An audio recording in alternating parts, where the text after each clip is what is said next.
रामपुर नामक एक गांव में रामू नाम का एक गरीब किसान रहता था। रामू मेहनती था, परंतु उसके पास बहुत थोड़ी सी जमीन थी। उस जमीन से जितनी फसल होती वो उसके परिवार का पेट भरने के लिए भी मुश्किल से ही पूरी पड़ती थी। उसकी गरीबी और मेहनत को देखकर गांव के लोग कहते, रामू, इतनी मेहनत का क्या फायदा? तुम्हारा भाग्य ही खराब है जो तुम इतना परिश्रम करने के बावजूद भी गरीब हो। ये सुनकर रामू थोड़ा उदास हो जाता, पर फिर भी वो मेहनत करना नहीं छोड़ता। एक दिन गांव में एक साधु आए। गांव के लोग उनकी बातें बड़े ध्यान से सुनते थे और उन्हें बहुत मानते थे। रामू भी उनके पास गया और अपनी गरीबी और मेहनत की कहानी सुनाई। साधु ने उसे ध्यान से सुना और फिर कहा, तुम्हारी मेहनत जरूर रंग लाएगी बेटा, बस धैर्य रखो और अपनी मेहनत को बढ़ाते रहो। कभी कभी हमारी मेहनत के फल का समय आना थोड़ा देर से होता है, परंतु मेहनत का फल निश्चित रूप से मिलता है।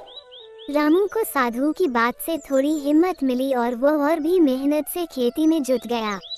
दिन रात मेहनत करता, खेतों में घंटों समय बिताता।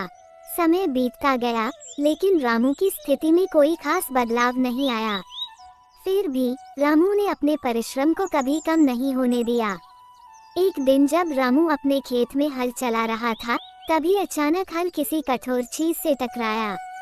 उसने हल को जमीन से निकाला और देखा कि वहाँ कुछ चमक रहा है। उसने मिट्टी को हटाया तो एक पुरानी धातु की हांडी निकली।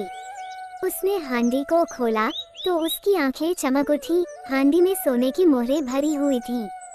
रामू को अपने भाग्य पर यकीन नहीं हो रहा था। उसने साधु बाबा की बात को याद किया कि मेहनत का फल अवश्य मिलता है।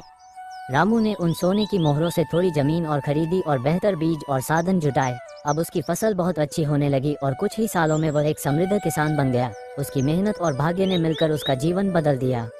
इस घटना के बाद गांव के लोग भी उसकी तारीफ करने लगे और कहने लगे, देखो, मेहनत का फल मिलता ही है, बस धैर्य रखना जरूरी है।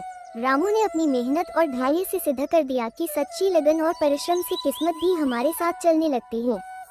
अगर आप सारे लोग इसी तरह का वीडियो देखना चाहते हैं तो मेरा चैनल को सब्सक्राइब और शेयर कर